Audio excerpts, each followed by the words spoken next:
Hello and welcome to Fit With Us episode 37. Man, we're getting to the point now where we're having to check what episode it is because we don't have a clue what number we're on. Kyle, what is happening, mate? How are you? We're getting rinsed in the comments on YouTube for not having intro music yet. 30 episode in. Shout out to Jamie. It's coming, mate. It's coming. How you getting on, mate? How's things? Good man. All good. Sun is shining. What a time to be alive, mate. How's things in the new gaff? Aye, good, mate. Good. Stress levels are uh, higher than I thought they would be, mate. I thought once we were in, we would be able to kind of settle a wee bit, but no, they're still up there. How are you feeling? How's the anxiety levels? How's everything going with you? Good, mate. It's for some miraculous reason, things are actually just back to normal again, which is nice. But Good, good. need to obviously be aware. Obviously that happened in the first place, so just watch out for the old trigger signs of it happening again. That's it, and just try and manage it a wee bit better as well. Speaking of the new house, by the way, I am coming at you guys live from the living room floor because I have no setup. I don't even have my normal camera, so I'm using the laptop's camera, but it's holding up quite well. I'm surprised. The old casting couch there in the background. I better just blur that, eh? I was going to say Gary's surviving on the pink pound. Have you been watching the Olympics? Didn't even know it was a thing till I turned up to Five Aside on Thursday, and there was a guy watching it in his on his phone, and I thought genuinely he was watching some dodgy stuff because I just seen topless guys that were very wet looking. I was like, oh, it's diving or swimming, whatever they were doing, but I didn't know it was on me. So the answer's no. Have you been watching it? I mean, I've been absolutely loving it. By the way, absolutely loving it. The BMXing has been class. I've enjoyed the rowing. Rachel's been getting tuned into the gymnastics. I do enjoy the Olympics. I like it because you see people from all around the world just doing mad shit that you never knew the human body was capable of doing. Did actually just while I've got it in my head, did you see or hear about the controversy in the women's boxing? Oh, I was going to bring it up. Right. So I'm going to throw my bit out there really quickly and then you can jump in. So from my understanding, have two things. One, they're getting absolutely slated because apparently the woman who is technically a biological male was dominating the fight, and for 40 seconds after, the other girl put her hands up and went, see you after, I'm not being part of this. But I'm also hearing the fact that she's not actually a biological male, she just Yep. looks like one. So I think we're in a lose-lose situation in the sense that, like, if it is a biological male who's been put against a female, that's a fucking disaster and should never be allowed to happen Yep. probably systematic in today's society. However, also being systematic in today's society and very, very dangerous. Imagine you're that person, you're not a biological male, and just because you happen to look a little bit more on the Mhm. masculine side, you're absolutely getting rinsed by everybody, millions online. Mhm.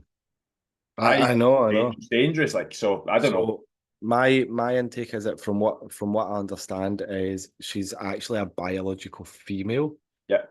that was born with XY chromosomes. So her testosterone levels are a lot higher than a regular female born with XX chromosomes. So she's obviously going to be stronger. She's going to build muscle quicker. She is going to have a bit more strength behind her.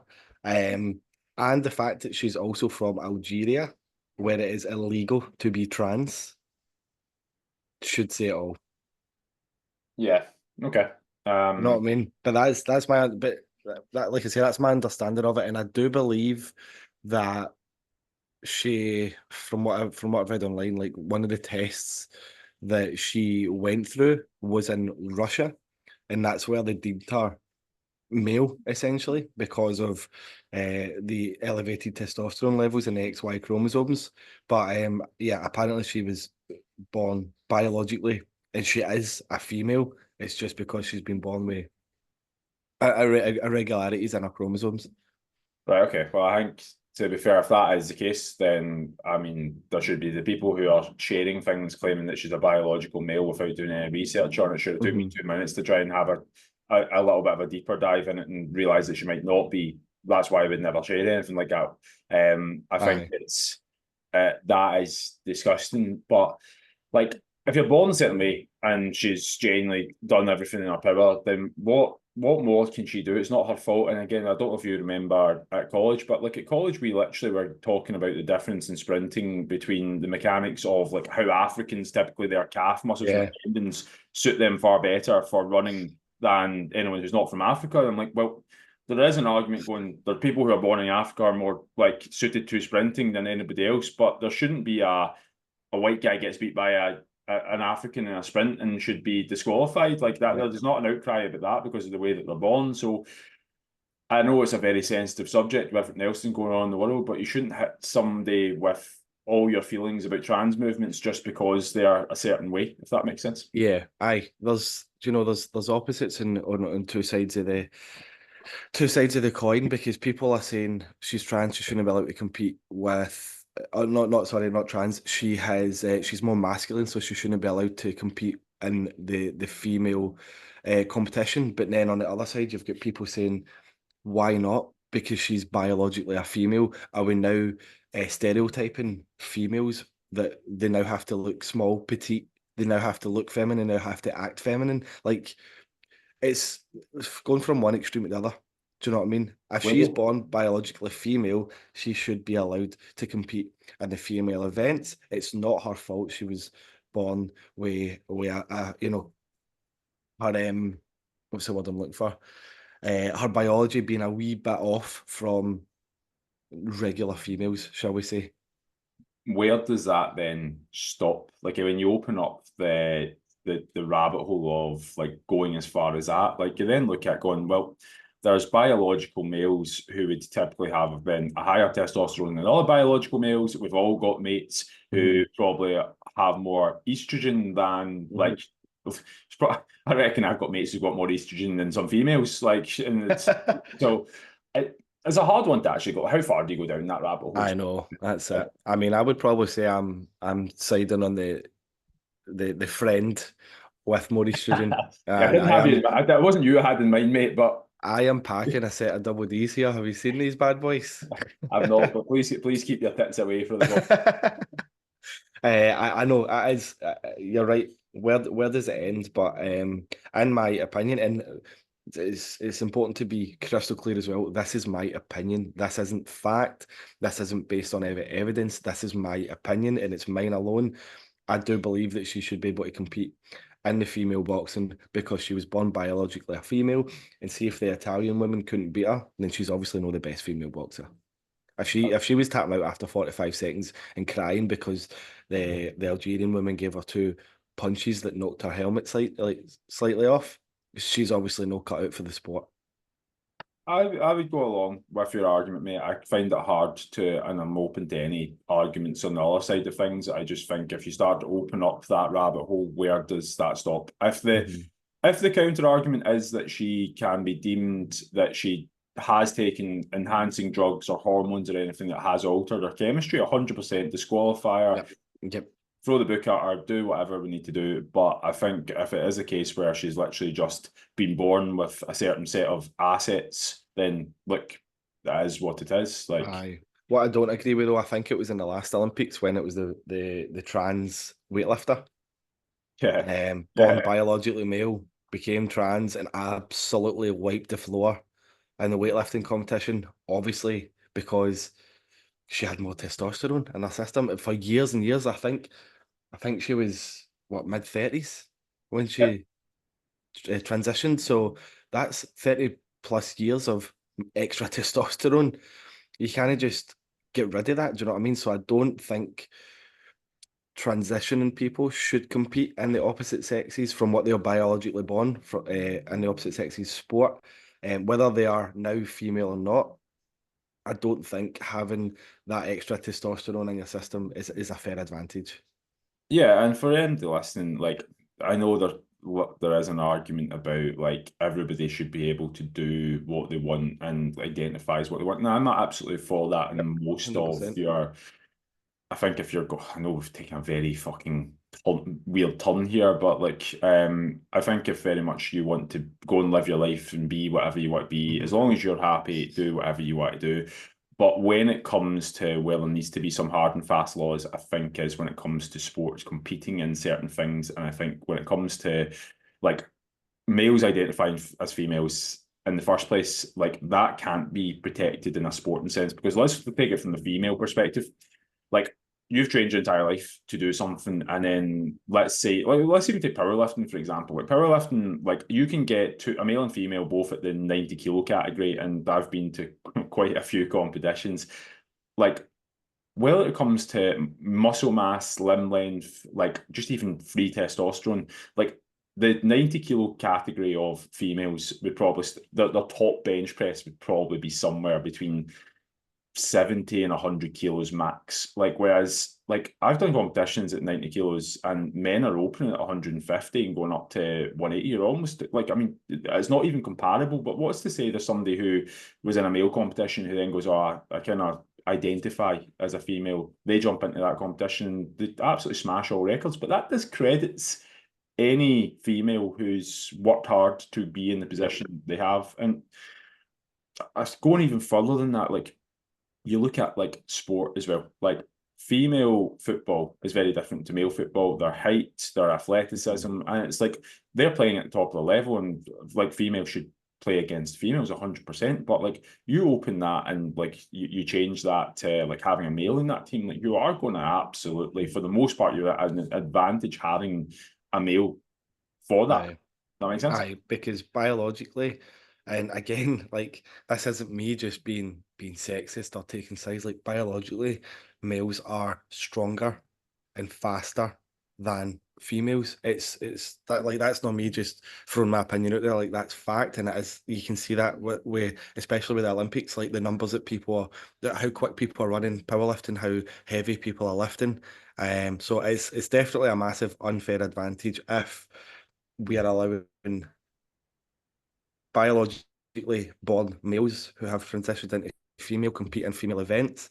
But with this Algerian woman, she was born biologically a female who just happened to have a wee bit extra testosterone in her system. So, um, yeah, I think she should be absolutely allowed to compete because she is biologically a female. Yeah. You're not going to have an Olympic Games or sporting events that are biologically born females with XY chromosomes. Well, I mean, I think if you are going to go down that route, you do need to start opening up new categories. And if you're going to have to start doing proper drug testing, proper testing, and again, that's an expensive thing. The reason that most athletes and most sports can get away with performance enhancing drugs quite consistently is because it's so easy to pass a drug test. I don't know if anybody's ever watched the Netflix program Icarus, but you've got obviously you've got people on side trying to make sure that their own countries are winning and like changing and doping for them. But like, even withstanding that, like the half-life, from my understanding, if you're taking performance enhancing drugs, you can take a compound that has a half-life of about 3 days in your system. As soon as you're stop taking it 3 days before the competition, and we'll look at that. You are starting to read at the natural levels. Probably not as quick as that, but like realistically, if you plan things concise enough, you could be on performance enhancing drugs 9 months out of 12 months of the year. You start cycling off a couple of months before it, and then all of a sudden you're still at an advantage for the competition itself. The only way around that would be to test them bi-weekly, and they just don't have the money or the time or the resources for that. Most sports don't have the money to pay their athletes. Like, you look at that. No, but like genuinely look at the Olympics. Like the people who are competing in the Olympics train all their life for the Olympics. They don't get paid for being at the Olympics. So what chance have they got of, if they can't afford to pay them to be at the Olympics, what chance are you going to have of testing them fucking bi-weekly, knocking on their door at 3 in the morning saying, we need your piss? No chance. I've seen a table. It was on Reddit last week, and I seen a table of what countries or how much countries pay their athletes for medals, etc. And I think the States were right at the top. Actually, I could be wrong. States might have been close to the bottom. But anyway, one country, it was like $1 million for a gold medal. So you're looking that up. I can see Yeah, I'm doing my the eyes going. Jamie from Joe Rogan here. So look it up. It's I can't remember the actual name of the graph, but it was interesting to see like the difference in how much different countries pay. I don't even think Great Britain were on the table, and it was like the top 10. So it's country specific, as you said. Here's how much athletes apparently earn for winning medals. That's it. Right. So At the very top, Hong Kong, but again, this is in dollars, so I don't know if this is US. It's a US article, so I'm assuming it's US dollars. So, right, Hong Kong pay the most at $750,000 for Right. a gold. Silver is half that, and bronze is like less than quarter Actually. million. Singapore is next, pretty much slap on $750,000, and then it drops down quite significantly. You've got Indonesia, who pay $250,000, Israel the same, going all the way down. Like Australia, actually at the lowest that we can see, they're at 13,000 A for gold medal, eh? gold medal. So you train all your life for it, you get $13,000, which I think is about the equivalent of 10 grand pounds, something like that. I don't even think it's as much as that. Me and Rachel worked in a fucking potato farm for 3 months in Australia and saved up 20,000. Oh yeah, so from what I understand, when I was there in 2014, it was almost double the pound plus a wee bit. It was like 2.2 times the pounds. Yeah, yeah, yeah. It was just a wee bit less than that when we were there. Yeah, so let's say it's double that. So like so you're probably talking what, 7 grand, 6 grand, 7 grand, something like that. Well, saying that though, this was probably in US dollars as well. So if it's 13,000 US dollars, it's pretty close to the Aussie dollar, I think. And $13,000 in Australia is no much. Yeah, I was gonna say like the point to that is it's not much at all. It's not like, but then you've got Hong Kong, Indonesia, Singapore. I'm assuming the reason they are very high on that table is because they don't win a lot of gold medals. Ooh, I'm not sure about Hong Kong. I think like Table tennis. table tennis champions. Algeria might be winning a gold medal. Let's see how much they get paid. Anyway, let's move on. Sorry, that got me off guard there, man. Right, topic of the day. Do you Yeah.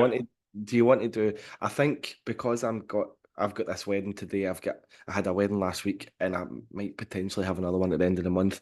I think we should talk about how to plan for big events like this, social occasions, especially if you're on a fat loss journey, because the amount of people right now, and holidays are the same. The amount of people right now that I'm working with online that are panicking because they've got a big social event coming up. They're stressing out. How am I going to track? How am I going to navigate it? So I think it would be good to talk. I know we had another topic in mind as well, but I think this is just very fitting for the current situation that I'm in.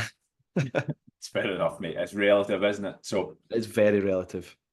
well, I'd say probably first off, mate, where the best place to probably start is your own experiences, because I think through your coaching journey, you got to a point where how much was it lost in total? It was like just short of 20 kilos, something like that, wasn't it? I think it was like 18.6 or something like that.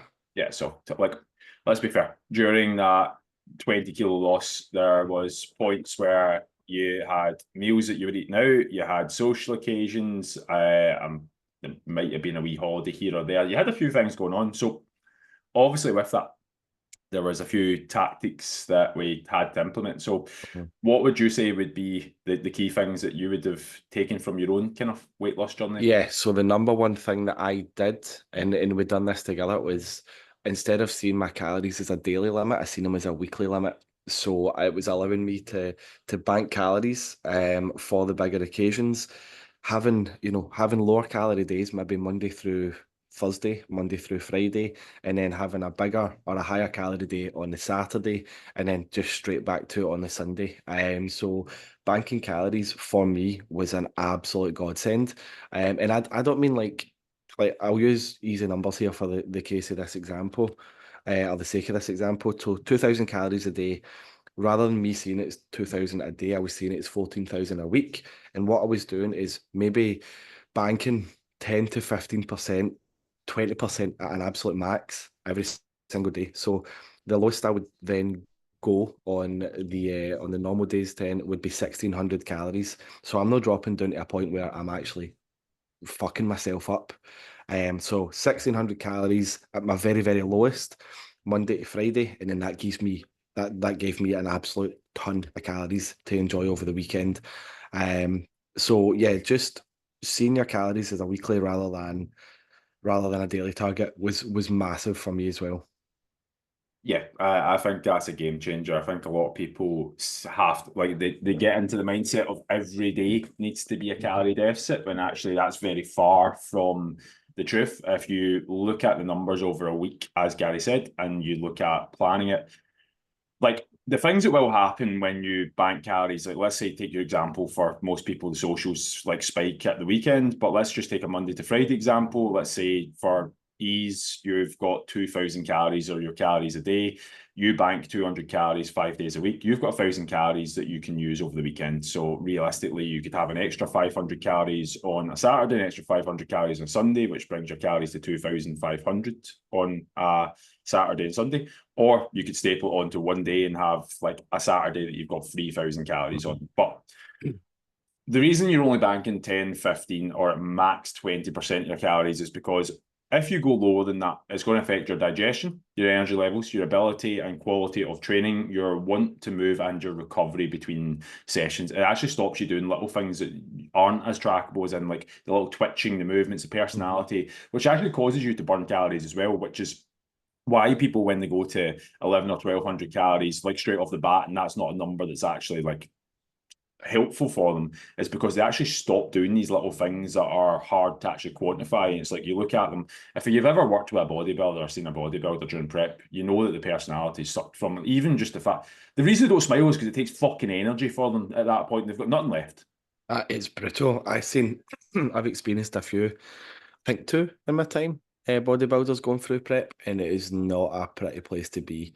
And see, to be fair, like it completely put me off that way of living, that way of life. I'm like, you're essentially ruining your physical and mental health to stand on stage wearing a Speedo Yep. and just fucking and covered in fake tan and oil. I'm probably going to get a bit of flack for this, but I really think that anyone who does bodybuilding, there's definitely some psychological issues going on there. I think as a sport, you're putting yourself in a very body composition, like as in body comparative place. Like you're having to, like the very nature of sport, you're having to subjectively compare yourself to other people, and you're constantly looking for the flaws in your own body composition.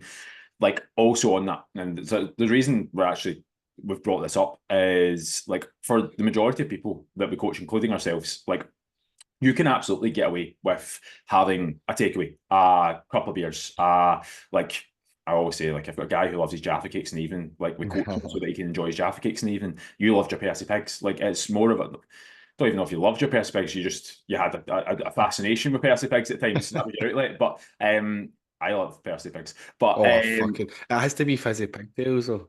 mate, I was going to say we didn't have an M&S here. Like I've lived here for just under 10 years. We never had an M&S. They've recently put an M&S over here, and to be fair, M&S in Ireland they cost you a fucking. I need to remortgage the house. But like Percy Pigs, they've got big fucking signs for them. I'm cycling by and I'm like, that's Percy Pigs. Anyway, sorry.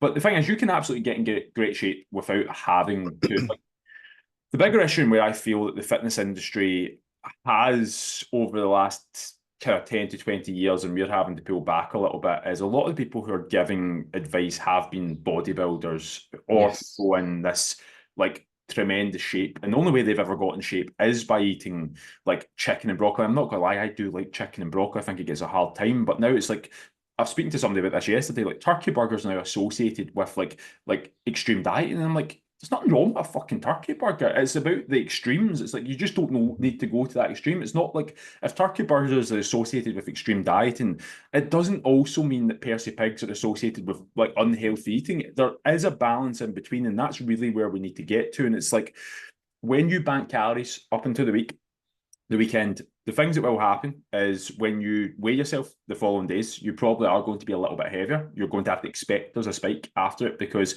there's more food going through transit in your system. And also on that, you're going to be holding more carbohydrates, so you're going to hold more water. But as Gary can attest to, as soon as you get back on track, Monday, Tuesday, and you're back in a calorie, not that you left a calorie deficit, but when you start going back to your normal calories again, what happens, Gary? It comes right back off. Yes. It comes right back off. And you need to be super mindful as well that that spike you see on the scale, little to none, probably zero, percent of it, 0.001% of it is going to be any sort of body fat whatsoever. Because for you to gain body fat, you would need to eat roughly 3,500 calories over your maintenance and over what you've eaten in that day, and do it consistently. See if you just do it one day. See if you eat 3,500 calories in one day, your body's still going to be burning 2,000 calories to break the fucking thing down, to be able to live, to be able to breathe, to be able to function. So you are technically, yeah, and in fact, you will still be in a deficit over the course of the 7 days. So that spike you see in the scale is not going to be body fat whatsoever. But people do panic when they see that spike because they think, oh, fucked it. I've ruined all my progress. I've just gained back the 4 pounds that I lost. No, you haven't. You're just holding on to a wee bit of water weight. You've got extra food in your system. Your body's not completely broke it down yet and used it. Don't panic. Get back on it and see that 4 pounds that the scale say you spiked up by 2 days, 2-3 days, boom, gone. I think that's probably the toughest thing as well, though, because like when it comes to socials, there needs to be. So we've talked about the planning element for socials, but the bigger issue when it comes to socials is the emotional feeling of it as well. So as much as it's great in hindsight, like it's great saying we're going to bank calories for the weekend. Typically, when somebody has had that volume of food, when it's a higher volume of food than their set point they're used to, like whilst you hopefully are enjoying it at the time, and that's always important. I think when you do see that spike, you start questioning yourself and you go, did I go a little bit overboard? Have I fucked my progress? And I think if you're super emotional about that at the time, like if you wake up, you've done it on a Saturday night and you wake up on a Sunday, you weighed yourself and you're 2.5 kilos heavier because you've had an extra 1,000 calories on that day compared to the rest of the week, you can start going, well, it's Sunday, I fucked this week up, obviously, like Monday's round the corner, so I'm just going to self-sabotage on Sunday and rattle in it. And that's typically where the overspill happens, because if you're first thing in the morning, woke up, realize that the feedback in your head, you've been going down all week in terms of your weight, and all of a sudden you feel like you're back to where you were last Monday, you can then start going, well, now I'm going to start rattling in as much as I can because it's now a free day for me and I'll start again tomorrow. Does that make sense? Absolutely. And we touched on this. We touched on this in a previous episode. If you not listened to it, go back and listen to it. Stop fucking waiting until Monday. Stop it. Start right now. Doesn't matter how big the spike is. Doesn't matter how shite you're feeling. Start now. Stop waiting till Monday, because that is fucking you up mentally and physically. Yeah, 100%. Right. Next point. What? In fact, I gave the first one. What's your next one for? I'd say on the day tactics. So as much as there's like during the week tactics, I think on the day. So calorie manipulation, definitely giving yourself a bigger bank balance, and even just to re-emphasize this, I think I've spoke about it on a podcast before, but I think the analogy's good as well. If you were like look at just on that weekly thing, if look at your week as if you're like take the calories out of it, the emotional side of it, and imagine that your calories were money, and that you were, let's say you were on holiday when you used to go on holiday and you used to deal in cash and you went to fucking Spain with your first girls or lads holiday. Let's say you were going for 7 days and you were given 700 quid for the 7 days. You could spend, yes, 100 quid a day. That would obviously be your spending money. However, there'd be days where you'd have less on, your days you'd have more on. So let's say that you were going for a big day and night out on the Friday. You could theoretically, instead of spending 100 quid a day, you'd only spend like 50 quid on the Thursday, and that gives you an extra 50 quid for the Friday, and that's 150 quid rather than 100 quid. So realistically, I would look at your week like that. But then on the day tactics, because you still manipulate it a little bit more, I would look at cutting, possibly, like it depends when the social occasion is and what it is exactly you're looking for, but like there are ways to manipulate calories on that, and I think a lot of time people get bogged down on the fact that it's like it's either black or it's white. So I will always say, look, prep ahead of time. If it's a case where you're going out for a meal, have a look at the menu, see what you can actually like plan ahead. Like stop using MyFitnessPal as a food diary and start using it as a food planner. Like plan ahead and look at it and go, there are a menu can range anywhere between 600 calories for a main meal and 1,600 calories on your average main meal. I would probably look ahead of time. Is there drink involved? Is there, what exactly do I want from this? There are ways to save calories. Like even just changing mashed potato to baby boils, you're probably saving 200 or 300 calories just for the fact that the butter it's mixed with. Like you can look at simple things like that that will save you calories on the day, instead of thinking, oh, my meal is going to be so many calories versus my alcohol is going to be so many calories, and I just can't get away with that. I would look at that, and then I would also look at like pushing breakfast out a little bit later, like your first meal of the day. Push it a little bit further. Believe me, you will survive as much as you're used to eating at 9 o'clock in the morning. Like, we've got to this stage in life through thousands of years of surviving, and believe it or not, we didn't have 5 meals a day when they were out hunting chicken. I don't even know what did they hunt in Scotland? Haggises. I They're don't out and know. hunted haggises. Haggises. with- Haggises and werewolves. Another thing with the pushing your first meal back as well, like stack it up with protein, like really load in the protein as well. Between 30 and 50 grams minimum for that first meal, and that's going to help keep you feeling fuller as well. And it might actually help towards how much booze you drink too. Because let's be honest, when you're full, when you're satiated, you don't really tend to drink as much. But if you're going on an empty stomach, you start drinking. I'll use a wedding for example. If you go to a wedding on an empty stomach and you're not eating dinner until 3, 4, 5 o'clock, and you start boozing when you get there, gonna be fucked by the time dinner comes round. And then before you know it, you're drinking excessively. You're back up at the buffet at night. You're having your rolls and sausage. I don't know if any Irish listeners if you get rolls and sausage at your weddings are there, but we definitely do here, and it's fucking delightful. So yeah, just thinking like trying to be smart about it, and as Kyle says, manipulate it slightly. And see if you are going to like a wedding, for example, and you already know what you're having for dinner, stick it in your tracker. Plan ahead, as Kyle said. You already know what you're having, stick it in your tracker, and then that's going to give you a good idea of how many calories you've got for breakfast, for nibbles, for alcohol, and then it means you can still enjoy yourself. Take your foot off the gas a wee bit, let your hair down slightly, but still be within a very decent calorie allowance if you've done it right, if you've planned ahead, if you've navigated it right. Yeah, I would agree on that. Protein's massive, and like the studies are clear on this as well.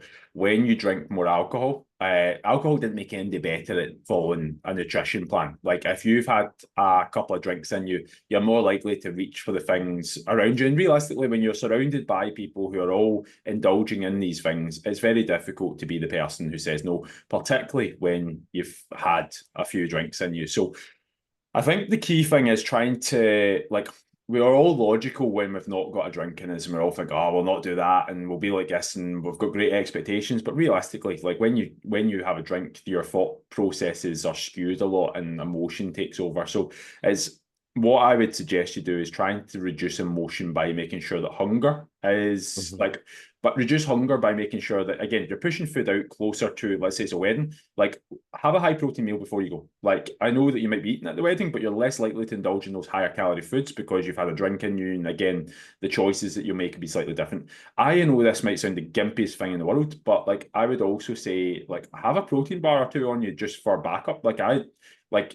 I've gone to football games before and stuff like that where I know there's a few pounds involved. And I'm like, I know that if I go a long period of time without eating, I'm going to be hungry, and there's like sausages or like there's pizza. And I'm like, I've got no interest in fucking having sausages or pizza watching the football, but it's more just it's the only thing available. So I'm like, if I've got 2 protein bars in the pocket, I'll eat them.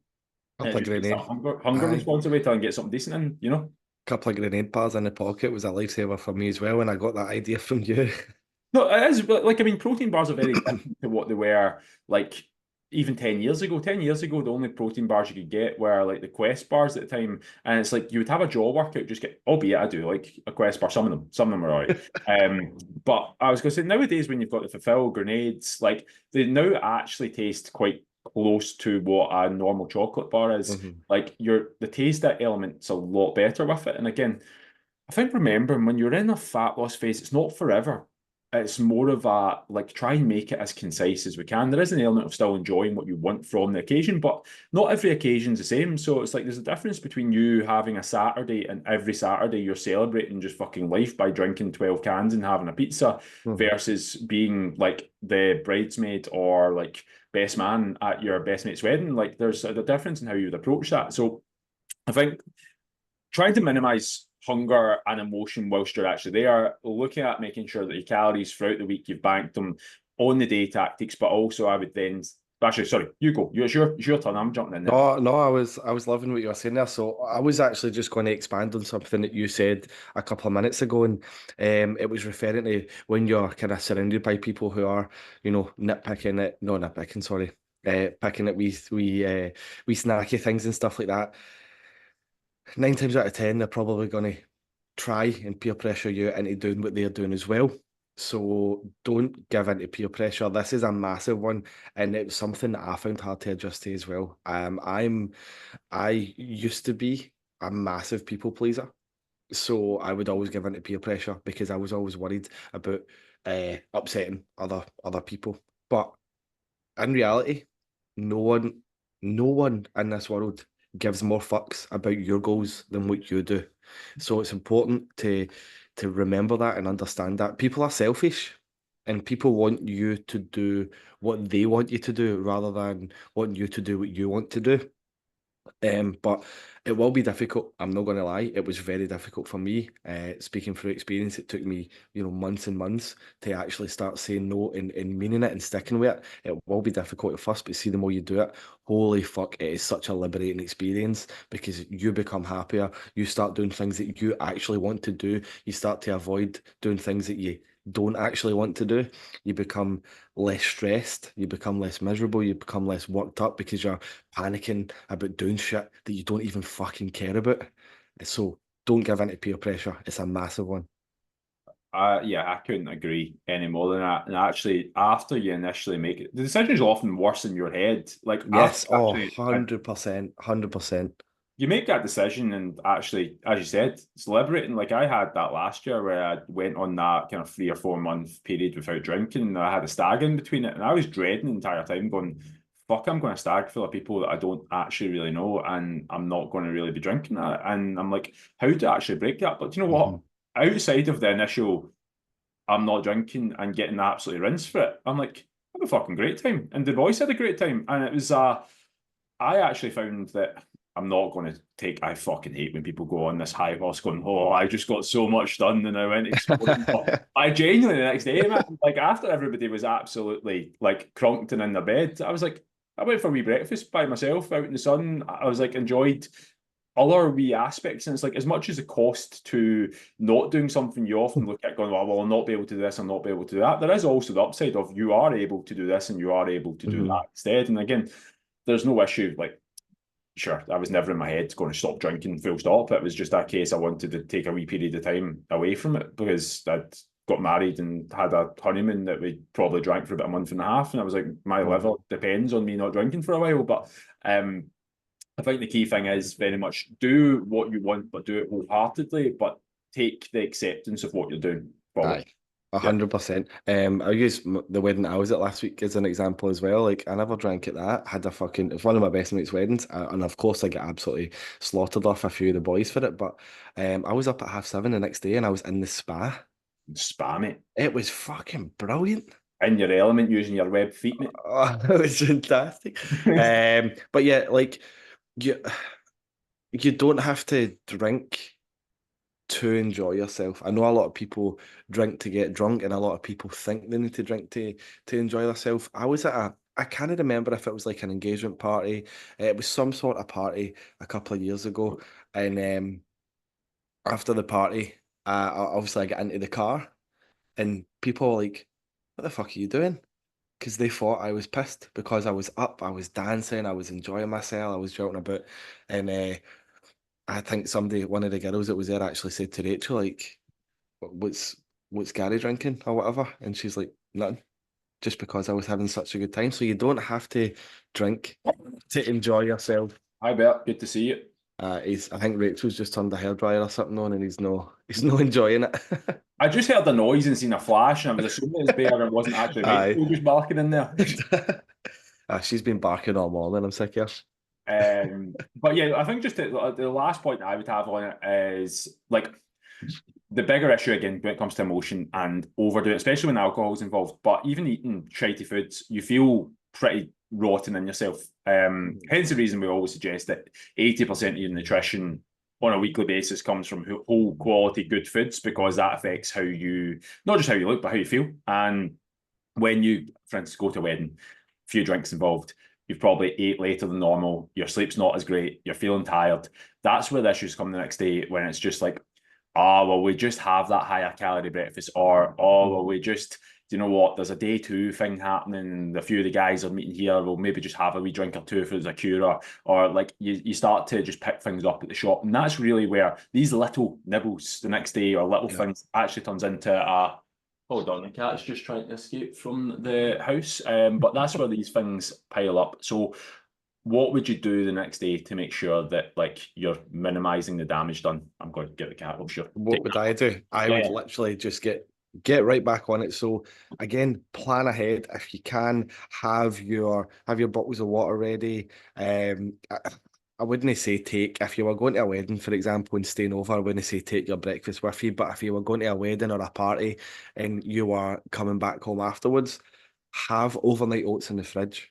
Have your food ready for the next day. Try and make it as easy as possible for you the next day, as you can, because you don't want to be getting up hungover from a night, a night out the night before, and standing cooking, because it's fucking shite, and you're not going to enjoy standing cooking chicken and broccoli. But see, if you've prepped your meals ahead of time, like your overnight oats, get your meal prep in the fridge, get a wee bit of meal prep in the freezer, just make it super easy for yourself.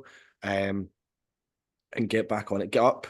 The first thing that I would do actually before even having breakfast is get up and get yourself outside. Go for a walk. Get fresh air in your system. It's going to wake you up. It's going to make you feel better. When you come back, you're probably going to be more inclined to then reach for your healthier, more nutritious breakfast rather than a big, dirty, greasy fry up. It's always easier said than done, and at the time it feels like a monumental task, especially when you're hungover, your head's pounding, you don't want to go outside, you don't want to get yourself out of bed. Just push yourself through it, force it, and then by the time you come back, it doesn't even need to be a long walk. 10 minutes in fresh air, and it makes such a big difference. But yeah, just make it as easy as possible for yourself the next day by, again, planning ahead. Yeah, I think reducing all sorts of friction can be the big thing. Like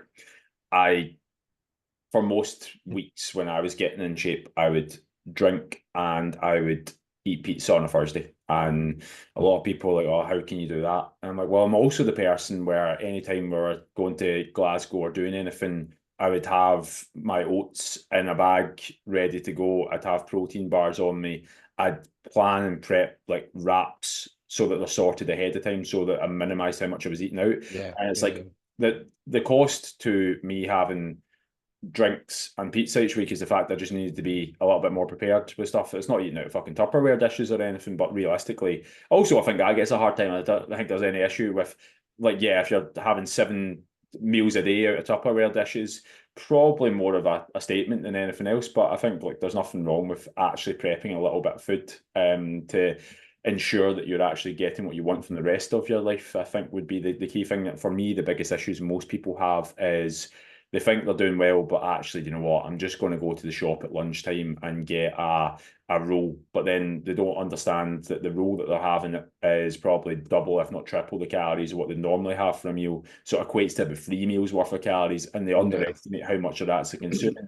But then they've done that one day and they don't feel great the next day, and it's easy, and they're like, oh, I might just get it the next day. And it's like, oh, actually, I've been pretty good this week. I'm just going to then smash a pizza and a few beers. And then they're like, I don't understand how my weight's going up. And I'm like, well, that's your issue. Right? That's why it's going up. Right, I think we should wrap it up by, well, I want to wrap it up by saying one more thing, right? See if you get caught out by a social occasion, a last minute party, a last minute invite to somewhere. Don't panic, right? See if you go over your calories one day out of the 7, it doesn't fucking matter. As long as you draw a line in the sand and get back on it. What you do want to understand, or what you do want to kind of what you do want to understand is all that might happen off the back of that kind of last minute social event is it's just slowing your progress down. But then if you get right back on it the very next day, your progress is going to pick back up again. So let's say you're eating in a 300 calorie a day deficit, and then on the Saturday you get an invite to a last minute fucking birthday party or a night out in town, and you end up blowing 3,500 to 4,000 calories in that night. Again, don't let it drag on to the Sunday. Get back on it on the Sunday, and all that's maybe done is brought you back to maintenance. You might even be in just a tiny wee bit of a deficit, but the worst thing that's going to happen is you're just not going to see as much progress as you would have seen had you not had that night out that week. Get back on it, and then progress will start kind of picking up again the very next week. But yeah, it doesn't, in the grand scheme of things, it doesn't fucking matter if you go over your calories one day. It's when it starts happening all the time that it becomes problematic, and that's where you're going to find out. That's where you're going to find out the very reason that you're either A, gaining weight, or B, not losing any fat.